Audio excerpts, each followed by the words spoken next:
ஹல்லேலூயா. அவ்வளவு பேரழகு கொண்ட என் இயேசு, நம்மளுடைய இயேசு அந்த கேடு அடைந்தார் அந்த சிலுவையிலே. ஹல்லேலூயா. அவருடைய அழகுக்கு வார்த்தை இல்லை, அவரை வர்ணிக்க வார்த்தை கிடையாது. ஆனாலும் அந்த அழகெல்லாம் தூக்கி போட்டதற்கான காரணம் என்னவென்றால், அந்த ஆவிக்குரிய அந்த மகிமையை நீங்களும் நானும் பெற்றுக்கொள்ள வேண்டும் தான். ஹல்லேலூயா. ஆண்டவராகிய இயேசு கிறிஸ்து இங்கே ஒரு கிறிஸ்தவனாய் மாற வேண்டும் என்று எதிர்பார்த்து இங்கே அவர் வரவில்லை. அவருக்கு சீஷனாய் மாற வேண்டும் என்று எதிர்பார்த்து வந்து நிற்கிறார். இன்றைக்கும் தேவனுடைய ஆலயத்திலே நீங்கள் ஒருவேளை நீங்கள் கிறிஸ்துவனாய் வந்து அமர்ந்திருக்கலாம், இந்த சர்ச்சினுடைய மெம்பராக அமர்ந்திருக்கலாம், அல்லது ஒரு ஒரு ஒரு நார்மல் காமனா சர்ச் கோயிங் மெம்பரா ஒருவேளை நீங்க இருக்கலாம். ஆனா ஆண்டவர் இன்னைக்கு என்ன எதிர்பார்க்கிறார்னா, இன்றைக்கு என்னுடைய சீஷனாக என்னை பின்பற்றி வருவாயா? நீங்க என் சீஷனா என் பின்பற்றி வருவாயா? அதற்காக தானே நான் வந்தேன். ஹல்லேலூயா. அவருடைய வார்த்தையின்படி நடக்கிறவர்கள் என்னுடைய சீஷனாய் இருப்பார்கள் என்று எழுதப்பட்டிருக்கிறது இல்லையா? எனவே இன்னைக்கு அத்தனை பேரும், ஆண்டவரே இன்னைக்கு நான் உமக்கு சீஷனாய் உம்மை நான் பின்பற்றி உமது சித்தத்தை நான் செய்வேன் ஆண்டவரே என்று சொல்லி அர்ப்பணிப்போடு இந்த பாடலை நாம் பாட போகிறோம். சாரோனின் ரோஜா இவர், பரிபூர்ண அழகுள்ளவர், அன்பு தோழன் என்பேன், ஆற்றும் துணைவன் என்பேன், இன்ப நேசரை நான் கண்டேன். ஹல்லேலூயா.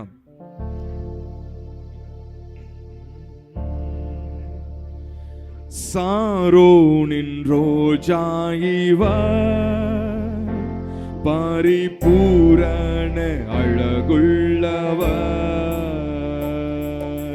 சாரோனின் ரோஜா இவர், பரிபூரண அழகுள்ளவர், அன்பு தோழன் என்பேன், ஆற்றும் துணைவன் என்பேன், இன்ப நேசரை நான் கண்டேன். அன்பு தோழன் என்பேன், ஆற்றும் துணைவன் என்பேன், இன்ப நேசரை நான் கண்டேன். காடானாலும் மேடானாலும், காடானாலும் மேடானாலும், கர்த்தரின் பின்னே போகத் துணிந்தேன், கர்த்தரின் பின்னே போகத் துணிந்தேன். சாரோனின் ரோஜா இவர், பரிபூரண அழகுள்ளவர். சாரோனின் ரோஜா இவர், பரிபூரண. சீயோன் வாசியே தளராதே, அழைத்தவர் என்றும் உண்மை உள்ளவர். சீயோன் வாசியே தளராதே, அழைத்தவர் என்றும் உண்மை உள்ளவர். அன்பின் தேவன் மறக்க மாட்டார், ஆறுதல் கரங்களால் அணைக்கின்றார். அன்பின் தேவன் மறக்க மாட்டார், ஆறுதல் கரங்களால் அணைக்கின்றார். காடானாலும் மேடானாலும், காடானாலும் மேடானாலும், கர்த்தரின் பின்னே போகத் துணிந்தேன், கர்த்தரின் பின்னே போகத் துணிந்தேன். சாரோனின் ரோஜா இவர், பரிபூரண அழகுள்ளவர். சாரோனின் ரோஜா இவர், பரிபூரண அழகுள்ளவர். மலைகள் பெயர்ந்து போகலாம், குன்றுகள் அசைந்து போகலாம். மலைகள் பெயர்ந்து போகலாம், குன்றுகள் அசைந்து போகலாம். மாறாதேவனின் புது கிருபை காலை தோறும் நமக்கு உண்டு. மாறாதேவனின் தேவனின் புது கிருபை காலைதோறும் நமக்கு உண்டு. காடானாலும் எத்தனை பேர் உண்மையா சொல்ல முடியும்? இன்றைக்கு ஆண்டவருக்கு நான் உண்மையாய் அர்ப்பணிக்கிறேன். S Lord. மேடானாலும் கர்த்தரின் பின்னே போக துணிந்தேன். கர்த்தரின் பின்னே போக கைகளை உயர்த்தி சாரோனின் ரோஜா இவர் பரிபூரண அழகுள்ளவர் என் இயேசுவே. சாரோனின் ரோஜா இவர் பரிபூரண அழகுள்ளவர். நேசரை அறியாதே சமுண்டு பாசமாய் சொல்ல யார் தான் உண்டு. நேசரை அறியாதே சமுண்டு பாசமாய் யார் தான் உண்டு. தாகமாய் வாடிடும் கர்த்தருக்காய் சிலுவை சுமந்து பின் செல்வோர் யார்? தாகமாய் வாடிடும் கர்த்தருக்காய் சிலுவை சுமந்து பின் செல்வோர் யார்? காடானாலும் மேடானாலும் மேடானாலும் கர்த்தரின் பின்னே போக துணிந்தேன். S Lord. போக துணிந்தேன். சாரோனின் ரோஜா இவர் பரிபூரண அழகுள்ளவர். சாரோனின் ரோஜா இவர் பரிபூரண அழகுள்ளவர். அன்பு தோழனன்பேன் ஆற்றும் துணைவனன்பேன் இன்பனேசரை நான் கண்டேன். அன்பு தோழனன்பேன் ஆற்றும் துணைவனன்பேன் இன்பனேசரை நான் கண்டேன். அன்பு தோழனன்பேன் அன்பு தோழனன்பேன் ஆற்றும் துணைவனன்பேன் இன்பனேசரை நான் கண்டேன். அன்பு தோழனன்பேன் ஆற்றும் துணைவனன்பேன் இன்பனேசரை நான் கண்டேன். காடானாலும் மேடானாலும் காடானாலும் மேடானாலும் கர்த்தரின் பின்னே போக துணிந்தேன். கர்த்தரின் பின்னே போக துணிந்தேன். சாரோனின் ரோஜா இவர் பரிபூரண அழகுள்ளவர். சாரோனின் ரோஜா இவர் பரிபூரண அழகுள்ளவர். அல்லேலூயா. தீமோத்தேயுக்கு எழுதின நிருபம், முதலாவது நிருபம் 1வது அதிகாரம் 3வது வசனத்தை நாம் வாசிக்க கேட்கலாம். வேற்றுமையான உபதேசங்களை போதியாதபடிக்கும் விசுவாசத்தினால் விளங்கும் தெய்வீக பக்தி விருத்திக்கு ஏதுவாயிராமல் தர்க்கங்களுக்கும் ஏதுவாயிருக்கிற கட்டுக்கதைகளையும் முடிவில்லாத வம்ச வரலாறுகளையும் கவனியாதபடிக்கும் நீ சிலருக்கு கட்டளையிடும் பொருட்டாக. போதும். ஹல்லேலூயா. இன்றைக்கு ஆண்டவர் நம்மளோடு பேச இருக்கிற ரொம்ப முக்கியமான ஒரு காரியம் என்னவென்றால், தீமோத்தேயு பவுலோடு வந்து இணைந்து கொள்கிறான். தீமோத்தேயு ஒரு வாலிபன், ஒரு பலவீனனான ஒரு வாலிபன். பவுல் வளர்ந்த ஒரு பெரிய அப்போஸ்தலர். அநேக சபைகளை உருவாக்கி அநேக இடங்களுக்கு கர்த்தருடைய சுவிசேஷத்தை அடிகளோடு வேதனைகளோடு கொண்டு போய் சேர்த்த ஒரு பெரிய அப்போஸ்தலன் பவுல். அவருக்கு இப்போ வயதாகிவிட்டது. அப்படிப்பட்ட நேரத்தில் தீமோத்தேயு என்ற ஒரு வாலிபன் இணைந்து கொள்ளுகிறான். இந்த வாலிபனாகிய தீமோத்தேயுவை அப்போஸ்தலனாகிய பவுல் அவர் ஏற்படுத்தின ஒரு சபைக்கு அனுப்புகிறார். அந்த சபை எப்படிப்பட்ட சபை என்றால், சபையில் இருக்கிற அத்தனை விசுவாசிகளும் முதலைங்க. சபையில் இருக்கிற அத்தனை விசுவாசியும் மீன்களா இருக்க வேண்டியவர்கள் என்னவா மாறிட்டாங்க? முதலையா மாறிட்டாங்க. ஹல்லேலூயா. நாங்களும் தண்ணியில தான் இருக்கிறோம் அப்படின்ற மாதிரி காண்பிக்கிற ஒரு பெரிய முதலைகளா மாறிட்டாங்க. சரி, ஓகே, விஷயத்துக்கு வருவோம்.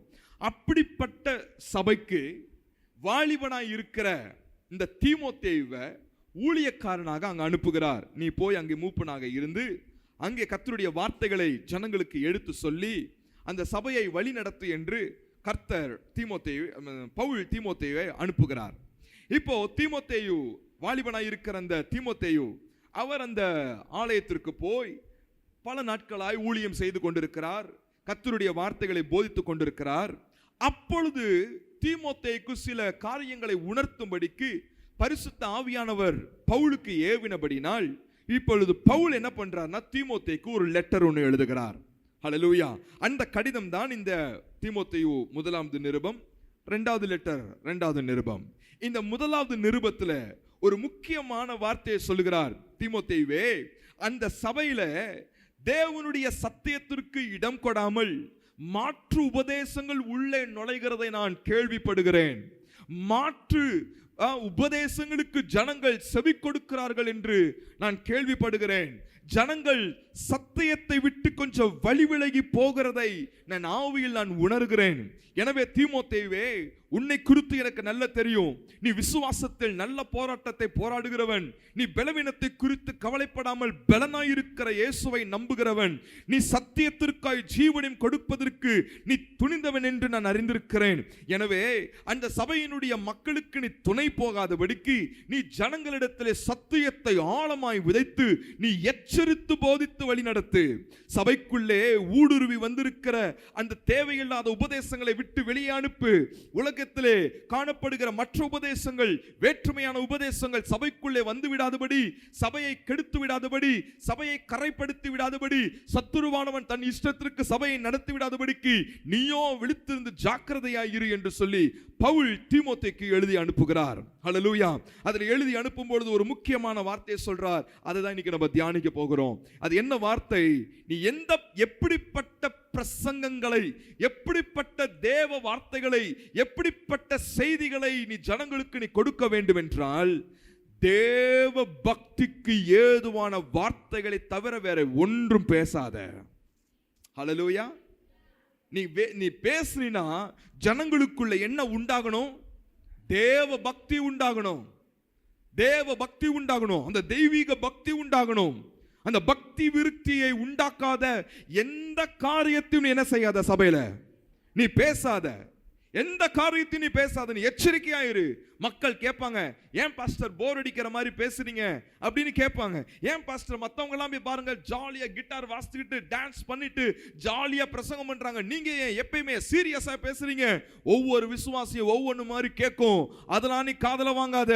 நீயோவெனில் தீமோத்தேயுவே, சத்தியத்தை போதி. சத்தியத்தை போதி. சத்தியத்தை தவிர வேறு எதுவும் போதிக்காத. ஏன்னா சத்தியம் தான் ஒரு மனுஷனை பக்தி விருத்திக்குள்ள கொண்டு போய் சேர்க்கும். ஹல்லேலூயா. நல்லா தெரிஞ்சுக்கோங்க, நல்லா தெரிஞ்சுக்கோ. இந்த முதல் நாள் அன்றைக்கு கர்த்தர் உங்களோடு பேசுகிற காரியம் என்னவென்றால், நீங்கள் பக்தி விருத்திக்கு ஏதுவான நடக்கைகளை நீங்கள் நடக்கிறீர்களா என்பதில் கவனமா இருக்கணும்.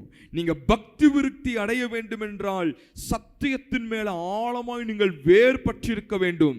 எஸ்பெஷலி சிலுவையின் உபதேசத்தில் நீங்கள் ஆழமாய் நீங்கள் ஊடுருவி இருக்க வேண்டும். சிலுவை உபதேசத்தை பற்றி அதிகமாய் நீங்கள் படிக்க வேண்டும். நீங்கள் வேதத்தை எடுத்து எனக்கு என்ன வேணும், எனக்கு என்ன வேணும்னு படிக்காதீங்க. மாறாக இயேசு எனக்காய் என்ன செய்திருக்கிறார் என்பதை அதிகமாய் தியானிங்க. அந்த சத்தியம் தான் உங்களை நிலைநிறுத்தும். அந்த சத்தியம் தான் உங்களை பக்தி விருத்திக்கு நேரா கொண்டு போகும். ஹல்லேலூயா. இன்றைக்கும் ஏராளமான செய்திகளை நீங்க கேட்கறீங்க தானே? அன்னைக்கு அவர் பேசும்போது அவர் சொல்றாரு, என்னென்ன காரியம் வருதான்? வேற்றுமையான உபதேசம் வருதான். அப்புறம் என்ன வருதான்? கட்டுக்கதைகளை பேசுறாங்களாம், முடிவில்லாத வம்சங்களை பேசுறாங்களாம். நீங்க பின்னாடி தொடர்ந்து வாசிச்சு பார்த்தீங்கன்னா அங்கே சொல்லப்பட்டிருக்கிற மோசேயினுடைய கட்டளைகளை குறித்து பேசிக்கிட்டே இருக்கிறாங்களாம். இதெல்லாம் ஒரு மனுஷனை பக்தி விருத்திக்கு நேரா கொண்டு போகாது. மாறாக எது கொண்டு போகும் என்று எழுதியிருக்கிறார். நம்ம அதை வாசித்து நம்ம முடிக்க போகிறோம். இன்றைக்கு அதோட சேர்ந்து இன்னைக்கு நான் உங்களோடு சில காரியத்தை கொஞ்சம் எக்ஸ்ட்ரா ஆட் பண்ண விரும்புகிறேன். என்ன காரியம்னா, இன்னைக்கு உலகத்துல கர்த்தருடைய வார்த்தை என்பது போர்வையில் இன்னைக்கு என்னெல்லாம் பேசப்படுகிறது தெரியுமா? வெறும் கிருபையை மட்டுமே பேசிக் கொண்டிருக்கிறார்கள். ஆமாவா? கர்த்தருடைய வார்த்தையை பலிபீடத்திலிருந்து பேச வேண்டியவர்கள் இன்னைக்கு மோட்டிவேஷனல் ஸ்பீக்கரா மாறி அதை சாதிக்கணும், இதை சாதிக்க வேண்டும் என்று பேசுகிறார்கள். இயேசுவினுடைய அந்த கல்வாரி உபதேசத்தை மறந்து விட்டார்கள். சபைக்கு போதிக்கிறதை மறந்து விட்டார்கள். இன்னைக்கு அதையெல்லாம் தாண்டி இன்னொரு பெருசா ஓடிட்டு இருக்கு. ஜனங்களுக்கெல்லாம் அதுதான் ரொம்ப பிடிச்சிருக்கு. என்ன தெரியுமா? வருகையை பத்தி, கடைசி காலத்தை பத்தி என்ன தெரிஞ்சுக்கணும், இன்னைக்கு என்ன நடந்திருக்கு, நாளைக்கு என்ன நடந்திருக்கு, அதை பார்த்து அதுல ஒரு ஃபேண்டசி உண்டாயிட்டு போயிட்டு இருக்கு. ஹல்லேலூயா. இயேசு வரப்போகிறது நிச்சயம். இயேசு வரப்போகிறது நிச்சயம். அது 100% உண்மை. நீங்களும் நானும் கடைசி காலத்துல தான் நிக்கிறோம். ஆனால் அதை விட பெரிய உண்மை என்ன தெரியுமா? நீங்கள் உபதேசத்தில் கிறிஸ்துவுக்குள் நிலைத்திருக்கிறீர்களா என்பதுதான் ரொம்ப முக்கியம். வருகையை பற்றியே பேசி பேசி பேசி இன்றைக்கு இருக்கிற அந்த ரட்சிப்பை அநேகர் இழந்திருக்கிறார்கள். இன்னைக்கு அநேகர் பிரசங்கத்தை கேட்கிறவர்களாய் மாறிவிட்டார்கள். பிரசங்கத்தின்படி வாழ்கிறவர்கள் இன்றைக்கு இல்லை. எனவே பிரியமானவர்களே, அப்படிப்பட்டதான அந்த ஃபேண்டசி பிரசங்கங்களை எல்லாம் கொஞ்சம் ஓரந்தள்ளிட்டு வசனத்தை எடுத்து படிக்க ஆரம்பியுங்கள். அது உங்களை பக்தி விருத்துக்கு நேராய் கொண்டு போகும். அப்போஸ்தலனாகிய பவுல் சொல்லுகிறார், நீங்க பின்னாடி வாசிங்க, வீட்டில் போய் வாசிங்க, அந்த 1ஆம் அதிகாரத்தை முழுவதும் நீங்க வீட்டில் போய் வாசிங்க. அப்போஸ்தலனாகிய பவுல் சொல்லுறார், அநேகர் ஒவ்வொன்னு பேசுறாங்கடா, ஆனா என் வாழ்க்கையில நடந்தது ஒன்று சொல்றேன் தீமோத்தேயு, அதை நீ பிடிச்சுக்கோ. அதை பிடிச்சுக்கிட்டீங்கன்னா நீ என்ன வார்த்தையை சபையில போதிக்கணும் நீ தெரிஞ்சுக்குவ அப்படின்றார். என்ன பவுலுடைய வாழ்க்கையில் என்ன நடந்துச்சு அப்படின்னு சொல்லி கேட்டீங்கன்னா, பவுல் சொல்றாரு, நான் பாவியிலே பிரதான பாவி நான். என்னென்ன பாவம் செஞ்சிருக்காருன்னு அவரே சொல்லியிருக்கிறார். சரிங்களா? நிறைய பாவத்தை அவர் செய்திருக்கிறதாக அவர் சொல்லியிருக்கிறார். வாசிக்கலாம். அதே 1ஆம் அதிகாரம் 13 வாசிக்கலாமே. முன்னே நான் தூஷிக்கிறவனாயிருந்தேன், துன்பப்படுத்துகிறவனாயிருந்தேன். என்ன செய்கிறவனாய்? கொடுமை செய்கிறவன். துன்பப்படுத்தினவன், தூஷிக்கிறவன், கொடுமைப்படுத்துறவனாய் இருந்தேன். அப்படி இருந்தும் நான் அறியாமல் ஆவி விசுவாசத்தினாலே அப்படி செய்தபடினால் நான் இரக்கம் பெற்றேன். ஹல்லேலூயா. நான் ஒரு காலத்துல பெரிய பாவி. அவன் பின்னாடி சொல்றான், நான் இருக்கிறதுலே நான் பெரிய பாவி நான் தான் அப்படின்னு அவன் சொல்றான்.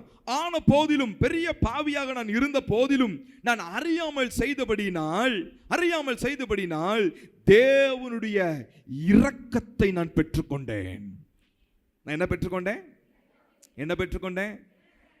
என் மேல கர்த்தர் இரக்கமா இருந்தார். என் மேல தேவன் இரக்கமா இருந்தார். அந்த சிலுவையின் ரத்தம் எதை கொடுத்தது தெரியுமா? இரக்கத்தை கொடுத்தது. அந்த இரக்கத்தினால தான் பாவிகளாய் இருந்த நம்மை பரிசுத்தப்படுத்தி தேவராஜ்யத்திற்குள் கொண்டு வந்தது. அந்த இரக்கத்தை பெறுவதற்காக நம்ம இன்னும் காத்திருக்கிறோம். இன்னும் அதிக இரக்கம் நம்மளுக்கு தேவை. இந்த சிலுவையினாலே வரக்கூடிய இரக்கத்தை குறித்து நீ பேசும்போது ஜனங்கள் குத்தப்பட்டு மனம் திரும்பி தேவனோடு இணைக்கப்படுவார்கள். அதுதான் பக்தி விருத்தி. பக்தி விருத்தி என்பது என்ன? ஆவியில குதிக்கிறது பக்தி விருத்தியான்னு கேட்டா இல்ல. அநேக நேரத்தில் ஆவியிலே குதிப்பதை போல ஒரு பிம்பம் தெரியலாம். ஆனால் எல்லாமே ஆவியிலே நடக்கிற காரியம் அல்ல. ஆவியானவர் வரும்பொழுது நம்மை பக்தி விருத்திக்கு நேரம் நடத்துகிறார். சரி, நான் இன்னும் ஒரே ஒரு வார்த்தையை நான் கொஞ்சம் எக்ஸ்பிளைன் பண்ணி நான் முடிக்க விரும்புகிறேன். இந்த பக்தி விருத்தி என்பது வேற ஒன்றும் இல்லை. ஆண்டவர் மேல ஒரு ஈர்ப்பு ஏவப்பட்டு அவரோடு இணைக்கப்படுகிறோம் பாருங்க, அதுதான் பக்தி விருத்தி. நேற்று ஆண்டவரோடு இணைஞ்சிருந்தோம்ல, அதை விட ஒரு படி அதிகமாக நம்ம இன்னைக்கு இணைஞ்சிருக்கணும். பக்தி விருத்தி ஆயிருக்கிறீங்களா? இதுக்கு பேர் தான் பக்தி விருத்தி. ஏனென்றால் பாவம் செய்தவன் தேவனோடு நெருங்க முடியாது. வேத வசனங்கள் இல்லாமல், தேவனுடைய வார்த்தை இல்லாமல் அவரோடு நெருங்க முடியாது. பரிசுத்தம் இல்லாமல் தேவனை தரிசிக்க முடியாது. அப்போ ஒவ்வொரு நாளும் அவரோடு கிட்டி சேருகிற அனுபவத்திற்கு பெயர் தான் பக்தி விருத்தி. இந்த பக்தி விருத்தி அடையணும்னா தேவனுடைய இரக்கத்தை நாம் பெற வேண்டும். அவருடைய இரக்கம் எங்கிருந்து வருகிறது என்று கேட்டால் சிலுவையிலிருந்து வருகிறது. பவுல் சொல்றாரு, இந்த சிலுவையில் இயேசு சிந்தின இரத்தத்தினாலே நான் இரக்கம் பெற்றேன் தீமோத்தேயு என்று எழுதுகிறான். அப்போ அவர் என்ன சொல்ல வருகிறார்னா, நீ சர்ச்சில் பேசும்போது சிலுவையை பற்றி அதிகமாய் பேசு. ஜனங்கள் பக்தி விருத்தி அடைவார்கள். ஹல்லேலூயா. ஜனங்கள் பக்தி விருத்தி அடைவார்கள். இன்னைக்கு தீமோத்திக்கு பவுல் சொன்னது போல இன்றைக்கு கர்த்தர் நம்மளோடு பேசுகிறார். சிலுவையின் உபதேசமாகிய அதில் முதல் முக்கியமான காரியம் இரக்கம். அந்த இரக்கத்தை இன்றைக்கும் இயேசு உங்களுக்கு கொடுக்க விரும்புகிறார். ஏன் தெரியுமா? அவர் ஒரே ஒரு வார்த்தை சொன்னார், உங்களை பற்றி, சபையை பற்றி சொன்னார். இன்னைக்கு உங்களுடைய search they become very busy with their works. அவங்களுடைய வேலைகளில் ரொம்ப பிஸியாக இருக்கிறாங்க. என் கிட்ட கொஞ்சம் வர சொல்லு. இந்த வார்த்தையை கர்த்தர் உணர்த்தினார். இன்னைக்கு ஆண்டவர் இன்னைக்கு உங்களோட அதை பேசுகிறார். ஆமாம் தானே? இன்னைக்கு உங்களுடைய வேலையில் ரொம்ப பிஸியாக இருக்கிறீங்க. நீங்கள் உங்களுடைய குடும்பத்தில் ரொம்ப பிஸியாக இருக்கிறீங்க. நீங்கள் உங்களுடைய எல்லா காரியத்திலையும் பிஸியாக இருக்கிறீங்க. ஆண்டவர் சொன்னார், என்கிட்ட ஒரு நாள் இணைஞ்சிருந்த, இன்னைக்கு நீ தூரம் போயிருக்கிற. இன்னைக்கு அந்த சிலுவையை பார்த்து என்கிட்ட வா. அந்த இரத்தத்தினால மீண்டும் நான் இரக்கம் தரேன். பக்தி விருத்தி உங்களுக்குள்ளே ஏற்படும். பக்தி விருத்தி உங்களுக்குள்ளே ஏற்படும். நீங்கள் ஆண்டவரோடு கிட்டி நெருங்கி சேர எத்தனை பேர் வாஞ்சையாக இருக்கிறீங்க? ஹல்லேலூயா. இன்னும் ஒரு பாயிண்ட், இன்னும் ஒரு படி முன்னே அந்த இரத்தத்தினாலே கழுவப்பட்டு உள்ளே அந்த கிருபா சண்டைக்கு நுழைகின்ற அந்த அனுபவத்தை நீங்கள் பெற்றுக்கொள்ளுங்க.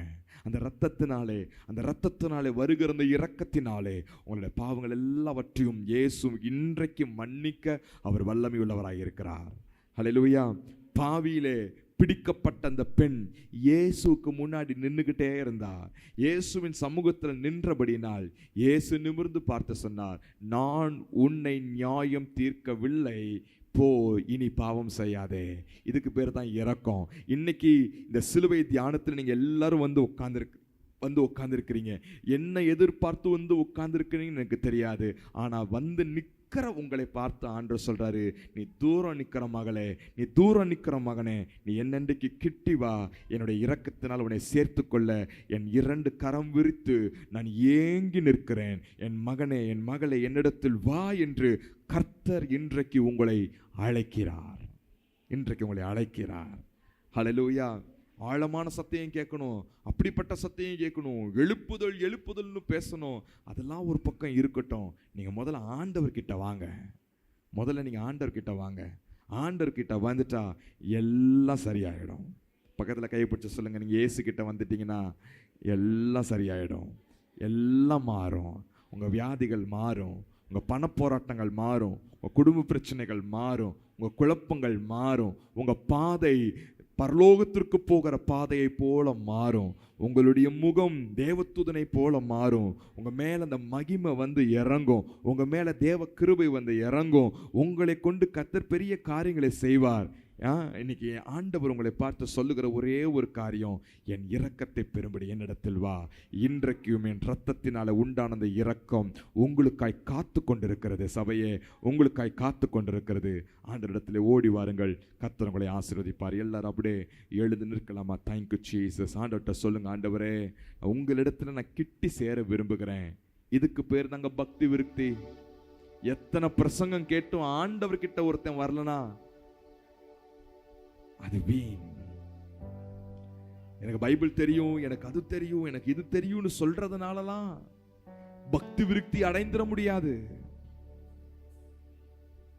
நானே மெய்யான திராட்சை செடி, எண்ணில் நிலைத்திருக்கிறவன் அதிக கனிகளை கொடுப்பான். ஒருவேளை வெட்டப்பட்டு நீங்கள் விழுந்திருக்கலாம். இன்றைக்கு அவர் ஒட்டும்படி உங்களை அழைக்கிறார். எழுந்து வா, போதகர் வந்திருக்கிறார், உன்னைத்தான் அழைக்கிறார். எழுந்து வா. மனவாட்டியே, உன் மனவரை விட்டு எழுந்து வா. Come out of your secret place. உன்னுடைய மறைவிடத்தை விட்டு வெளியே வா.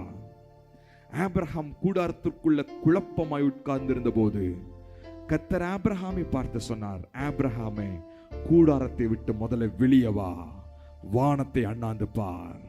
இன்னைக்கு நீங்க மறைவிடத்தை விட்டு, அந்த கம்ஃபர்ட் ஜோனை விட்டு, அந்த குழப்பத்தை விட்டு முதல்ல வெளியே வாருங்கள். அவர் வந்திருக்கிறார், அவர் வந்திருக்கிறார், அவர் உங்களை அழைக்கிறார். கண்களை மூடி கைகளை உயர்த்தி, நான் வந்துடுறேன் டாடி. அப்பாவை பார்த்து சொல்லுங்க, நான் வந்துடுறேன்ப்பா. என் கையை இறுக்கமா பிடிச்சுக்கோங்கப்பா. அந்த கையை நீட்டி காமிங்க, என் கையை இறுக்கமா பிடிச்சுக்கோங்க. நான் வந்துடுறேன்ப்பா, நான் வந்து நிக்கிறேன்ப்பா, நான் இன்னும் உங்களோட இணைஞ்சுக்கிறேன்ப்பா. மெய்யான திராட்சை செடியே, உங்களோட நான் இணைந்து கொள்றேன் daddy. Hallelujah, thank you Jesus. நன்றி ஆண்டவரே. நல்ல பிதாவே, உமக்கு நன்றி. இந்த முதல் நாளுக்காக ஆண்டவரை மெய் ஸ்தோத்தரிக்கிறேன்.